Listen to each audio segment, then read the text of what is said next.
Мали крцкави, вкусни и незаменливи. Тоа се костените, едни од одличијата на есенскиот, но и зимскиот период. Се консумираат на два начини, печени или варени. Без разлика на подготовката, воедно нашите соговорници се едногласни. Вкусни и пред се хранливи се добар прилог во есенското и зимското мени. Но кои се најдобри? Дали печени или варени? Печени. Зашто? Така ми се јадат печени, варени неќам. Кој како ќе бедисува? Вие лично како? Ја лично варени. Поубаво. Зашто имам заби, стиснеш си половинта и изедеш си го. И готово? Па да, оно си како пире, излевато. Како најдобро може да бидат вкусни кошки? Најжар, најубаво на жар. Да испечиш печен коша и то да дупнеш да не испука, от ако не и дупнеш, ќе испука.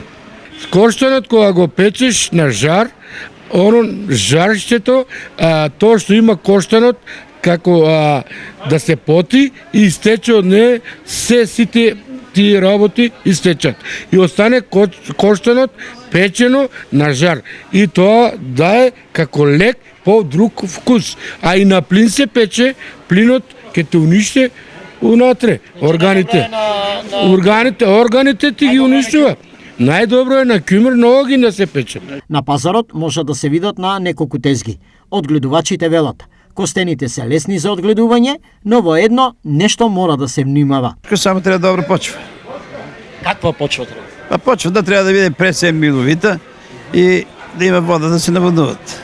За колку време плодовите? Па, по моje, јас мислам дека за 3 години треба да даде плод. Кога обично се берат? Кога? Костено се бере есен. Те пред месец дена го бере. Тоа значи, ако земе, тоа е некаде октомври, ноември. Дали знаете дека плодовите на питомиот костен ја чистат крвта и зајакнуваат имунитетот? Тешко се варат во организмот, но затоа пак даваат многу енергија. Поради нивната хранливост, старите народи ги користеле за општо подобрување на здравствената состојба на организмот, додека во средниот век питомите костени се користеле како важна намирница во исхраната на посиромашните слоеви. Познат е и овој историски факт. Цезар ги палил шумите во териториите кои ги освојувал само заради тоа што домашното население да го лиши од ова вкусно јадење. А ова се тие питоми костени. Во меѓувреме, ова се цените на производите кои се најбарени во текот на попладневните часови.